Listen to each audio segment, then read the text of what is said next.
para Luciano Reis, todos os ouvintes da Rádio 2 de Julho, nosso amigo aqui Renato, né, da técnica. É sempre uma honra, Caio, vir aqui falar para seus ouvintes, falar para essa bancada técnica, competente, democrática. Mandar um abraço para Tonho, né? Tonho que é sempre uma pessoa importante no debate, né? Tanto debate político como debate técnico também. Ele tem muito a contribuir, né? Muitas vezes divergimos, eu acho que a maioria das vezes divergimos, né? Mas Tonho é um cara que contribui muito, porque quando você tem um contraponto, você amplia, né, a capacidade de visão, e sempre que possível, quando a gente consegue equilibrar os pontos de vista, é assim que o país cresce, é assim que o país melhora. E o mais importante que eu sempre defendo é a gente trabalhar para melhorar a vida das pessoas, que esse é o objetivo principal de quem labuta com a política. Então estou aqui à disposição. O nosso código aí foi alterado, Chico. O Código de Trânsito Brasileiro teve uma alteração agora em 12 de abril. Foram mais de 59 alterações.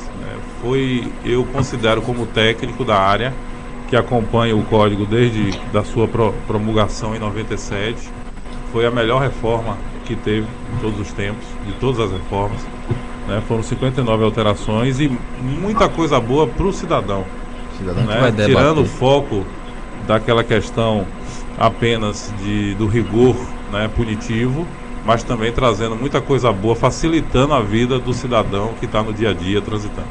Lembrando que nós também estamos transmitindo não só pela Rádio Web 2 de Julho, mas também pela Rádio Ouro Negro FM 100,5 para mais de 35 cidades na Bahia, pela Rádios Net para todo o mundo, né, acompanhando pela rádio. Um abraço aí também para os ouvintes, né, da Ouro Negro. Bom, a gente já começa falando sobre esse negócio aí dos pontos na carteira, né? Aumentou o número de pontos, não é isso? Para o motorista. Isso foi uma das grandes... Aliás, o Código de Trânsito lá em 97, ele trouxe essa questão de pontuação que não existia na legislação anterior, né? Então já foi uma inovação lá em 97, o Congresso trouxe a questão do sistema de pontos, né, que é classificando as infrações em 4 grupos: gravíssima, grave, média e leve, né, e cada infração, de acordo a essa classificação, ela resulta numa pontuação, né? Se aumentou o número de pontos, né? Então agora, de 97 até 11 de abril de 2021, o condutor teria a carteira suspensa se ele atingisse, né? Não é perder, é somar.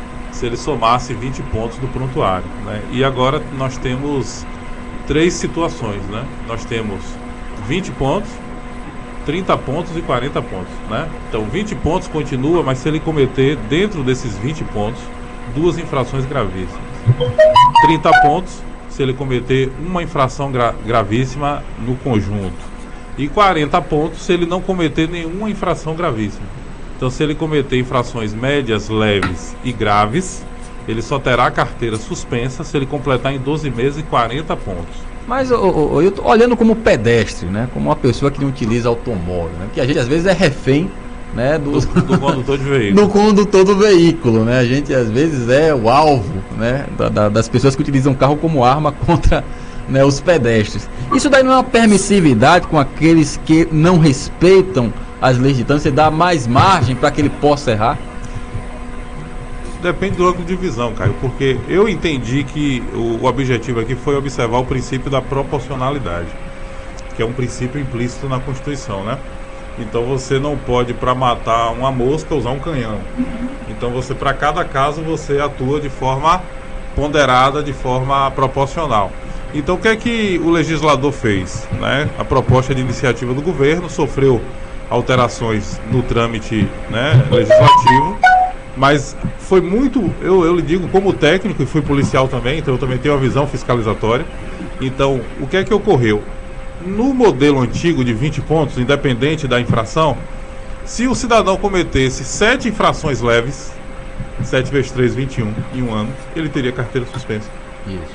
Ou seja, não era razoável, não era proporcional você suspender uma carteira por alguém, por exemplo, que esqueceu o documento em casa, que é a infração de conduzir veículo sem os documentos de porte obrigatório. Imagine uma pessoa esquecida, durante um ano ela foi abordada 7 vezes e fosse autuada 7 vezes porque esqueceu o documento em casa, ela completaria 20 pontos, 21 pontos e teria carteira suspensa porque cometeu infrações leves e que não houve risco nenhum à segurança.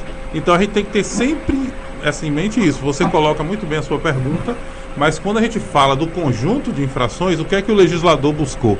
Não, eu vou punir proporcionalmente à gravidade das infrações. Então quando ele diz 20 pontos, desde que tenha nesse conjunto de 20 pontos 2 infrações gravíssimas. E aí você cita um exemplo, quando você fala como pedestre, uma infração gravíssima, deixar de dar preferência a pedestre na faixa. É o que mais tem, viu? Então, por exemplo, o legislador manteve a rigorosidade punitiva conforme a infração cometida. Então, se um condutor, por exemplo, for autuado por deixar de dar preferência a pedestre na faixa, ele comete uma infração gravíssima, 7 pontos. Se ele for flagrado nessa infração 3 vezes em um ano, ele já terá sua carteira suspensa. Então você nota que, fazendo uma análise, né, ampla, o legislador buscou o quê? Eu vou punir de acordo com a infração cometida, eu não vou punir mais genericamente como era antes. Ou seja, completou 20 pontos porque estacionou, por exemplo, afastado da guia da calçada. Então você vê, proporcionalmente não é infração que coloca em risco a segurança. É evidente que se o cidadão estacionar a ponto de fechar a via, já é até outra infração, é gravíssima. Claro. Bloquear a via com o veículo, porque você interferiu na circulação. Mas só porque você estacionou um pouco afastado, que é infração de natureza média, se você cometesse 5 médias em um ano, caberia suspensão. Hoje não mais. Hoje seria 40 pontos. Entendeu? Então, nessa questão de pontuação, eu entendo, como advogado e como também ex-policial, que foi acertado o legislador agiu corretamente ao adequar o princípio da proporcionalidade, punir conforme a gravidade da infração. Bom, lembrando aos nossos ouvintes que nós estamos falando aqui sobre as mudanças recentes no Código de Trânsito Brasileiro. Você quer fazer sua pergunta, seu questionamento, seu comentário? 7531990213, 7531990213, ou também tem o número 71, né, o 7138388807. 7138388807. Você pode também deixar sua pergunta, seu questionamento pela live no Facebook, pela live no YouTube, que a gente lê aqui no ar. Chique Gomes, qualquer pergunta pode também intervir na entrevista. A gente não está vendo, mas está ouvindo vocês, né, em home office, né, então podem ficar também à vontade. Caio, na verdade eu gostaria ainda a respeito desse assunto, sim, de entender melhor, e acho que Dr. Hilton, a quem aproveito para, além de agradecer a presença, agradecer a paciência de lidar com leigos como eu, de raciocínio lento, a quem ele, pausada e sabiamente, vai emitindo seus conceitos, e até que eu tenho conseguido aprender. Eu que sou muito difícil de aprender as coisas, mas há uma facilidade graças ao didatismo com que o doutor consegue se dirigir a todos nós. O doutor, pelo que eu entendi, o respeito à vida humana é indiscutível. É o que eu tenho entendido daí, e que o atentado à vida humana é que constitui as penalidades gravíssimas. Isso. As demais penalidades ou os demais erros cometidos que não sejam os cometidos contra a vida humana, eles são relativizados nesse novo código. Entendi corretamente?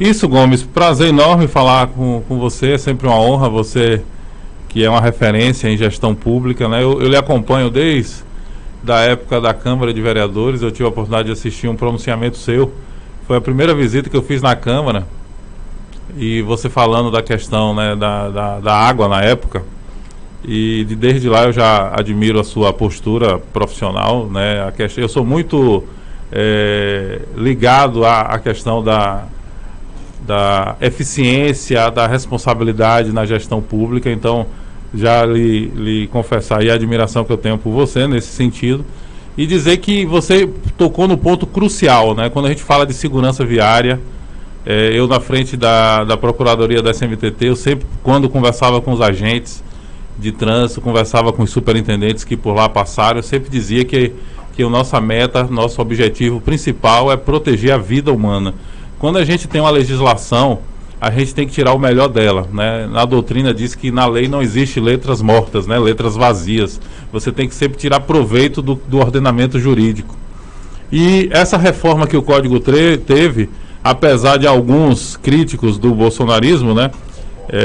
Quando o projeto foi encaminhado, Caio, para a Câmara de Deputados, teve alguns críticos do governo Bolsonaro dizendo que ia abrandar, né, as punições, e na realidade eu costumo dizer que muitos discursos são feitos críticos, mas tirando o foco real, né? Você tenta buscar criar uma narrativa, né, para desviar o objetivo principal do projeto. E na realidade, como disse aqui na entrada, Gomes, esse projeto, eu que acompanho o Código de Trânsito desde a sua promulgação em 97, foi a melhor reforma, a reforma que conseguiu manter a sintonia com os demais artigos, porque eu não sei se vocês acompanham, quando tem reforma em lei, acontece muito isso, eles criam um artigo que entra em confronto com outro artigo, né? Não há uma harmonia, acaba tendo conflito dentro da própria norma, e aí dá uma dificuldade de interpretação, de aplicação, e a maioria dos doutrinadores na área de trânsito já dizem que essa reforma foi a mais adequada, buscou observar os princípios constitucionais, porque hoje para punir a gente tem que ter a razoabilidade, a proporcionalidade, certo? Então infrações como dirigir alcoolizado, né, como excesso de velocidade na proximidade de escolas, na proximidade de locais com grande fluxo de pessoas, tem que ser punidas severamente. Então, Gomes, na realidade você não me fez uma pergunta, você fez um adendo à minha fala, quando você coloca muito bem que a segurança viária, a segurança das pessoas tem que ser o foco principal.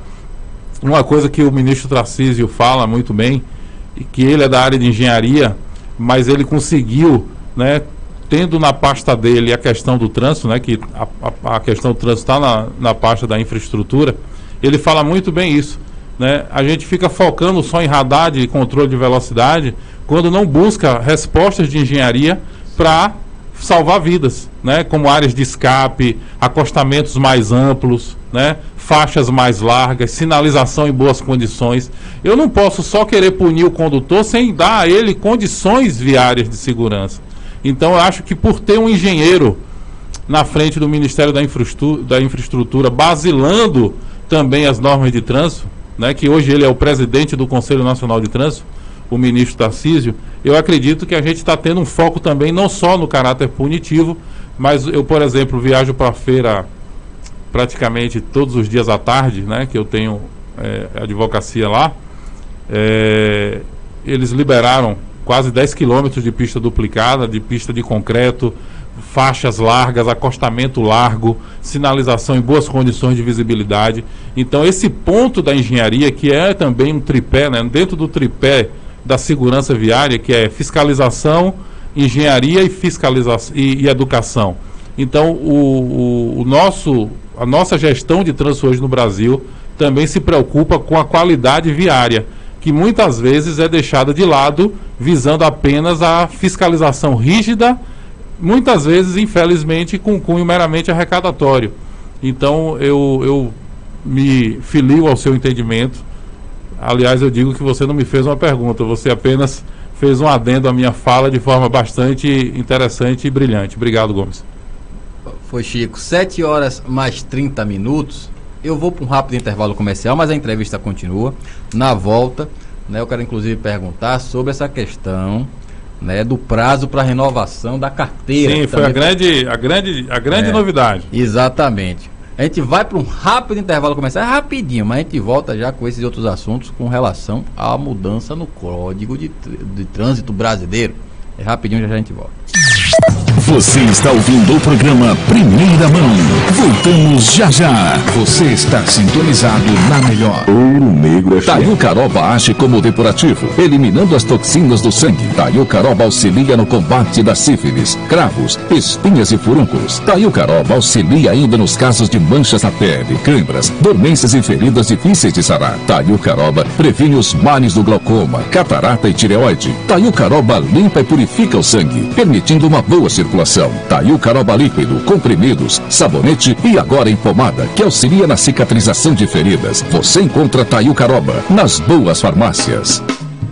Hotel Absolar, Lavanderia Absolar, Centro Odontológico Absolar, uma certeza de credibilidade. O Grupo Absolar fica localizado na Rua Dantas Bião, em Alagoinhas.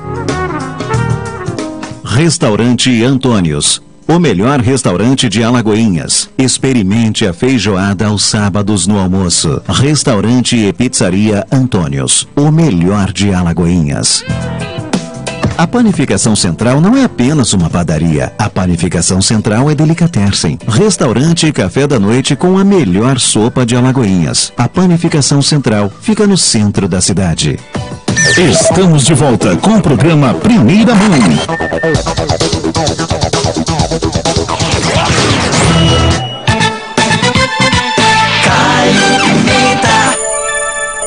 Bom, agora são 7 horas mais 32 minutos, 7h32. Estamos de volta aqui com o Dr. Hilton Ribeiro, especialista na área de trânsito, ex-superintendente da SMTT de Alagoinhas, ex-procurador. Mas você falava mais que o superintendente, né? Diga-se de passagem, eu conversava mais com você. Eu era o porta-voz. Era o porta-voz. Mas, Hilton, a gente falava antes do intervalo sobre essa questão aí da renovação da carteira, né? Vai dar um prazo a mais para os condutores para renovar essa carteira. Novamente, a gente vem com aquela questão da segurança, né? Porque se você diminui o tempo para que as pessoas possam renovar a carteira, você dá ali um prazo, né? Aliás, uma situação de segurança maior para o pedestre, na minha opinião, porque você recicla em menos tempo. Então, se a pessoa tem algum problema de visão, alguma coisa, então é percebida, né, pelo órgão, né, que vai conceder a renovação da carteira. Nesse caso, estender mais tempo para o condutor renovar sua carteira, não vem aí justamente de encontro à segurança, novamente aí eu falo do pedestre, principalmente, e do condutor também, do outro lado, né, que pode sofrer aí com um acidente, alguma coisa do tipo. Realmente houve esse debate, né, quando o presidente propôs, que na realidade, quando o projeto foi encaminhado, o presidente tinha como meta, foi até uma proposta de campanha dele, não só ampliar o prazo da renovação, como acabar com o lobby das clínicas, né? Porque, na realidade, eu tive autoescola, então as clínicas, claro, cada um defende a sua área de atuação, mas a questão das clínicas médicas que fazem os exames psicológicos e o exame de saúde para o condutor. E então, quando o cidadão compra o laudo ou para tirar a primeira habilitação ou para renovar, ele já é direcionado para uma clínica credenciada. E o presidente queria acabar com isso. Ele queria autorizar que qualquer médico, né, fizesse esses exames, né? Então, por exemplo, hoje você não pode, com o seu plano de saúde, fazer seu exame de renovação da carteira. Para fazer o exame, você tem que ir na clínica credenciada ao Detran. E você, a última vez que eu renovei a minha, não aceita nem cartão. Você tem que pagar eu costumo brincar em faz-me rir, em espécie, né? Então havia esse debate. Eu gosto sempre de fazer uma cronologia para a gente entender o que aconteceu, né? A mudança. Porque o Congresso, né, que é o poder legislativo, ele vai ser justamente o quê? Aquele que vai pegar a iniciativa do governo, você cai essa iniciativa no colo dos parlamentares e eles vão, né, fazer o trabalho que é peculiar do Congresso, que tem o lado político e o lado técnico também, porque tem várias câmaras, várias comissões dentro do Congresso que debatem. Então, por exemplo, caiu por terra a proposta de desvincular das clínicas credenciadas, ou seja, os exames serem feitos em qualquer clínica, desde que o médico fosse habilitado para fazer exames de habilitação. O lobby venceu, né? O lobby do Lula. É isso. A questão do presidente era ele queria desvincular você ter uma reserva de mercado. O que nós temos hoje é uma reserva de mercado para as clínicas e, evidentemente, por exemplo, Caio, o médico de renovação e o psicólogo de habilitação, que não só é para renovação, mas como primeira habilitação, eles têm que ter cursos técnicos que habilitem eles para fazer esse tipo, né, de exame, né, que tem um curso de psicologia no trânsito e tem um curso de medicina de tráfego, que é pela Abramet, né, Associação Brasileira de Medicina de Tráfego. Mas voltando ao tema, fazendo uma breve análise histórica da origem da proposta, caiu por terra a questão de desvincular dessas clínicas especializadas, em que a pessoa, o cidadão condutor, poderia ir em qualquer clínica. Permaneceu o vínculo às clínicas credenciadas com profissionais habilitados, mas o presidente conseguiu manter o projeto de 10 anos para pessoas até 50 anos de idade. Eu até já estou com 46, Gomes e Chico, e não vou nem ser beneficiado, porque quando a minha renovar agora eu não vou ter direito aos 10 anos. Mas eu acredito, eu não sou da área médica, eu acredito que tem um respaldo, né, de profissionais de saúde, no sentido, Caio, por exemplo, você imagine um jovem de 18 anos, né, uma jovem de 18 anos, tira sua primeira habilitação.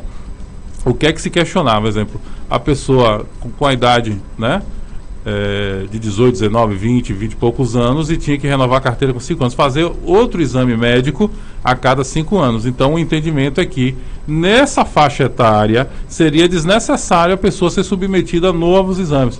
Por quê? Porque, por exemplo, a questão principal nessa primeira fase da pessoa com a idade, né, nessa faixa etária, entre 18, 20, 25 anos, 30 anos, não há nenhum risco, né, à condução. É evidente que você trouxe um tema importante.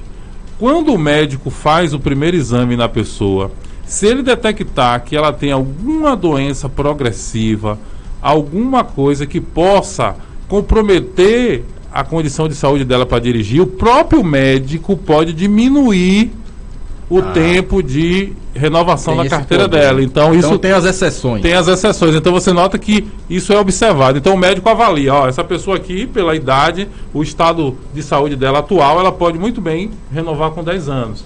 Entretanto, se tiver algum indício de doença progressiva, de doença degenerativa, ele diz assim, não, o senhor não vai poder renovar em 10 anos, apesar de estar na faixa etária, eu vou ter que colocar um tempo mais curto aqui, porque eu tenho que lhe reavaliar nesse tempo curto. Então, essa pergunta sua é respondida nesse sentido. Existem exceções que vão ser balizadas pelo médico no primeiro atendimento. Só para reforçar, sim, como ficou 10 anos para condutores até menos de 50, né, inferior a 50, 5 anos para pessoas de 50 a 70 e acima de 70, 3 anos. Como era antes, eram de 5 em 5 anos para pessoas até 65 anos de idade, para as pessoas fazerem até o antes e o depois. E acima de 65, de 3 em 3 anos. Então ficou inferior a 50 anos, de 10 em 10 anos, de 50 a 70, 5 anos, e acima de 70, 3 anos. Salientando que se a pessoa tiver algum indício de doença que comprometa a sua condição de dirigir, o médico ele tem poder de reduzir o tempo. Ok, aqui temos um ouvinte nosso, o internauta Raimundo Nonato. Ele fala que esta lei, né, poderia também mudar um pouco a cultura do condutor de veículos, né, com mais segurança ao próximo, né? Ele fala dessa questão do pessoal, né, que de certa forma não respeita, né, a legislação no ponto de vista de trazer uma consequência mais grave de punição para quem desrespeita, né, as determinações do Código de Trânsito. Tem algum tipo de elemento? Você fala que teve 59 alterações. 59 alterações. Teve a questão do RECAL, né? RECAL, que quando as empresas montadoras convocam, né, os proprietários em razão de algum defeito, no veículo que tem que ser reparado pela montadora, antigamente muitos proprietários não se viam obrigados, Caio, a levar o carro para consertar. E agora o código, com essa alteração, vai ficar registrado no veículo isso. Então, se a pessoa for abordada pela fiscalização, a placa já vai estar constando que ela não respondeu à convocação. Você vê que com a tecnologia, a fiscalização fica mais contundente. Eu vou entrar até aproveitando a pergunta do nosso amigo aí, Nonato, a questão do exame toxicológico, né, que virou um debate muito grande. Sim, também. Porque a gente falou de pontuação, para os condutores de categoria C, D e E, a pontuação é 40 pontos, independente de qualquer situação. Então, aquilo que a gente falou de 20, 30 e 40, são condutores que não estão enquadrados na categoria C, D ou E. Então, o que é uma bandeira do presidente, né, a questão dos caminhoneiros, e ele colocou 40 pontos e foi aprovado, o Congresso aprovou 40 pontos para o caminhoneiro. Quer dizer, categoria C, D e E. E, além disso, se o condutor de categoria C, D ou E, ele atingir 30 pontos, ou seja, falta 10 aí para ele ter a carteira suspensa, ele pode optar por fazer um curso de reciclagem para ele zerar a carteira. Ou seja, visa o lado educativo.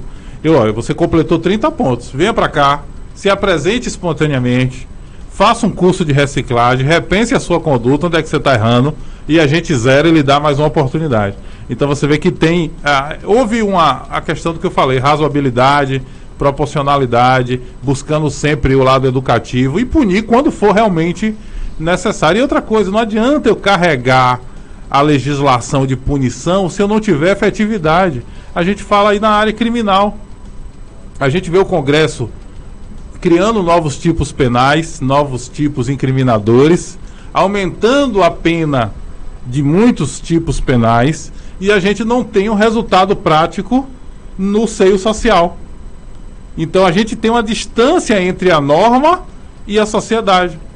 Então eu acho que a gente precisa sim de reformas pontuais, muitos crimes que são criados em razão da evolução social, porque tem uma frase que diz, você deve ter ouvido na faculdade, né, que se o direito não acompanhar a realidade vai negar o direito. Com certeza. Né?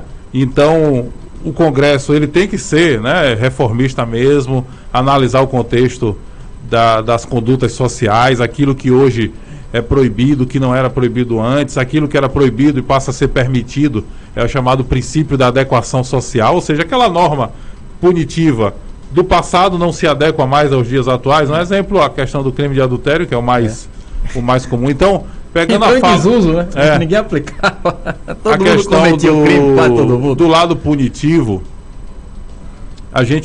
eu fui policial, hoje advogo, fui procurador da SMTT, é muito comum esse discurso.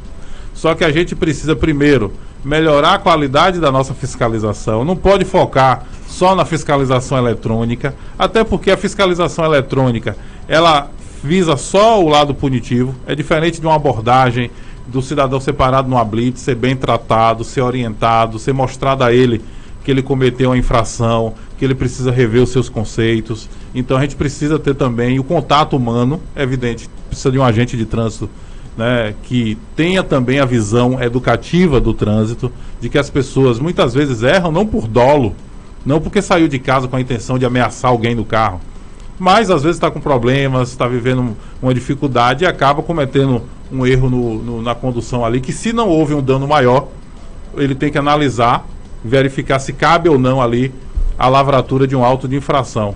A gente não pode analisar a lei friamente, Caio. É tanto que quando muitas vezes vai para a lei dos juizados especiais, né, que é os crimes de menor potencial ofensivo, existe a previsão de quê? Do cidadão pagar uma cesta básica. Penas alternativas. Já chamadas penas alternativas. Então, eu defendo o lado punitivo, mas a gente precisa ter razoabilidade, proporcionalidade, fiscalização que foque não só o aspecto punitivo, mas também o aspecto educativo. São 7 horas mais 45 minutos. E eu quero que você destaca mais assim, de importante entre os 59 artigos eu trouxe para você aqui, para os ouvintes, alguns pontos. E uma coisa interessante. Vamos mandar um alô aí para os nossos mototaxistas. Teve uma reforma interessante, viu, Caio? Não só para os mototaxistas, mas para quem anda de moto, que a moto ganhou um espaço muito grande no trânsito. E aí a gente volta para a questão do transporte, né, público, porque a maioria das pessoas buscando o transporte individual tem a ver com a falência do transporte público. Ou seja, eu não confio no transporte, eu não vou ficar em ponto de ônibus esperando meia hora, 40 minutos um ônibus. Tem um amigo que tem moto, aquela coisa. Aí as pessoas investem nas motocicletas, investem em transporte individual porque não confia na regularidade do transporte público, e isso é um dos maiores desafios da gestão de transporte. Quem anda de moto, eu não sei se... Eu não vi a imprensa dando atenção a essa mudança. A questão, Gomes, você que falou da preservação da vida, a questão do transporte de criança em moto, Caio, foi alterada a idade, porque o código previa que era proibido transportar criança menor de 7 anos, visando o quê? A criança de 7 anos numa moto vai sentar atrás do condutor, não é no meio, né, entre a mãe e o pai, que é infração de trânsito, né? Ou em cima do tanque. Em cima do tanque. Porque tem moto que passa aí na rua, parece que é uma van, né, da quantidade de pessoas que estão na moto. Verdade. Aí já é outra infração, excesso de passageiros, tal. O que a gente teve a mudança foi que aumentou para 10 anos, Caio. E eu não vi a imprensa destacando isso. Essa reforma do código no que tange a idade. Então hoje não pode transportar criança menor de 10 anos no veículo. E eu recomendo até que os condutores, porque não existe a infração de deixar de portar a identidade ou certidão de nascimento da criança. Mas é importante que os condutores e até o mototáxi, quando for transportar, e eu aconselho, exemplo, chega a mãe com a criança... Pode ser levada à delegacia até para a averiguação, né, já que não tem um documento. É isso, existe essa discussão, mas só o documento não pode ser indício, só esse indício. Tem que ter algo a mais que justifique. Por exemplo, uma vez eu estava com a guarnição, era policial ainda, estava com a guarnição de madrugada na pista, parei no posto com o pessoal para tomar um café, e aí eu percebi 3 homens com um adolescente. E aí eu fiquei observando, eu falei, 3 homens com um adolescente. Eu percebi que ela era menor de 18 anos. Aí eu chamei um deles e perguntei quem era a menina e por que ela estava ali naquele horário. Aí ele foi, pegou a identidade dela e mostrou que ele era o pai. Certo? E eu perguntei sim, por que seus amigos estão com essa intimidade toda com ela? Ele, não, são amigos, tal, mas você vê que eu tive a preocupação a questão de exploração sexual. Então ele me trouxe a identidade e provou que era pai. Se ele não prova que era pai, eu conduzi ele para a delegacia. Os 3. Porque eu teria indício ali de quê? De exploração sexual. Eu não vou esperar, eu vou abordar a boleia do carro para ver se... Apesar que a PRF hoje faz isso. Em alguns postos, a PRF aborda os caminhões para verificar se pegar um caminhoneiro com uma menor no carro, ele é conduzido à delegacia. Já houve várias prisões nesse sentido. Então eu estou fazendo uma analogia num caso que eu vivenciei. Então não é infração nem crime não portar o documento de identidade. Agora a pessoa é obrigada a ser identificada civilmente, sob pena de condução à delegacia, para ser identificada civilmente. Então eu acredito e aconselho os mototáxis, quando forem conduzirem menores, e observar a idade, que é infração, menor de 10 anos, e se tiver com pai, chama um colega para levar a criança em uma moto e leva o pai em outra moto, porque não pode mais de 2 pessoas na moto, e verifica a idade da criança para não estar cometendo infração, inclusive de natureza gravíssima. São 7 pontos. A responsabilidade é do condutor. Exatamente. E no caso também, Caio, que houve uma mudança interessante com relação à questão da tecnologia, a não necessidade de portar os documentos físicos. Hoje o condutor, como condutor mesmo, portador da CNH, e o proprietário, que teria que estar portando o documento do veículo na hora, se tiver lá o aplicativo do Ministério da Infraestrutura, que é o carteira digital, sim, que ele tem acesso pelo aplicativo, ele gera a CNH dele e o CRLV do carro. Todo carro que tiver registrado no CPF dele, ele consegue acesso. Ele não precisa portar o documento físico mais. É só baixar o aplicativo. Ele baixa o aplicativo carteira digital. É carteira digital e documento do veículo digital. É a CNH-E e o CRLV-E, né, que é o documento eletrônico. E isso para mim, eu fui policial, e quantas operações a gente fazia, chegava na hora, a pessoa esqueceu o documento. Ou tá em casa, rapaz. Aí tinha que ficar retido o veículo no local para a pessoa ir buscar. Né? Eu brincava até até quando eu dava aula na autoescola, cara, eu brincava com as meninas, né, com as jovens que estavam tirando a habilitação, que as mulheres, quando abrem a bolsa para achar alguma coisa dentro da bolsa, difícil, é 2, 3 horas para achar. Então, uma grande novidade é as pessoas terem o aplicativo Carteira Digital de Trânsito, que consegue visualizar a CNH e o documento do veículo. Acaba com o problema de esquecer documento em casa, que eu acho muito difícil esquecer o celular, né? E também, se acontecer do policial lhe parar e você esquecer o documento, o código diz que você pode perguntar a ele, ao policial, se ele não tem um acesso eletrônico, porque o código também diz que será dispensada o documento físico se no momento da fiscalização o policial puder consultar o registro da pessoa, seja de habilitação, seja de proprietária de veículo, através do sistema digital. Então você pode ter a sua documentação digital e o policial também não pode lhe multar se ele puder ter acesso digitalmente ao documento. Então eu acho que, como eu falei, facilitar a vida do cidadão, né? Tirar, como o governo federal defende, tirar o peso do Estado. Agora, voltando, né, que a gente já está no avançada hora, voltando sempre, sim, a questão da preservação da vida, dirigir com segurança, respeitar as regras de trânsito e lembrar que o direito de ir e vir, né, não é só do condutor do veículo, o direito de ir e vir é do condutor da moto, é do caminhoneiro que ganha vida dirigindo o caminhão, é do motorista rodoviário, né, coletivo, que transporta vidas também, e conciliar, né, harmonizar os interesses das pessoas no trânsito é um grande desafio, e o Código de Trânsito está aí como balizador, como norteador das condutas das pessoas. Hilton, 7 horas e 53 minutos. Obrigado por sua presença aqui hoje, né, tratando desse deu tema. para falar alguma coisinha? Demais. Eu queria ter programa de 4 horas pra gente falar dos 59 itens de mudança. Infelizmente tem que escolher, né, os mais prioritários. Eu trouxe alguns aqui que são relevantes, né? E tem uma coisa interessante, viu? Foi revogada a obrigatoriedade de... Só para finalizar, Caio. Sim. Revogada a obrigatoriedade do farol aceso durante o dia nas rodovias, por causa de um dispositivo que tem hoje, né, que é o DRL, que a maioria dos veículos já vem de fábrica, né, que é a luz de rodagem diurna, né, e aí no inglês lá, né, resume DRL. E caso o veículo não tenha essa DRL, né, esse dispositivo de rodagem diurna, só é obrigatório hoje a luz acesa baixa durante o dia, é evidente, se não estiver chovendo, em pista simples, ou seja, pista dupla não precisa. Em pista simples, o que é pista simples é uma única pista com 2 faixas em sentidos contrários, fora do perímetro urbano.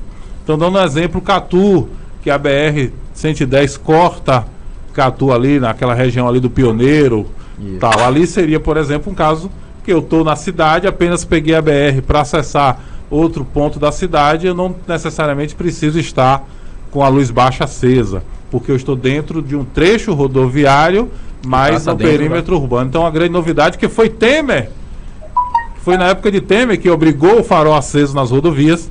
Essa lei foi revogada. Os carros agora, a maioria dos carros vem com essa DRL, que é a luz de rodagem diurna, e os carros que não têm, só é obrigatório nos trechos fora do perímetro urbano, desde que seja pista simples. Se for pista dupla, não é obrigatório. Valeu, Hilton. Falamos aí com o Dr. Hilton Ribeiro, especialista em trânsito.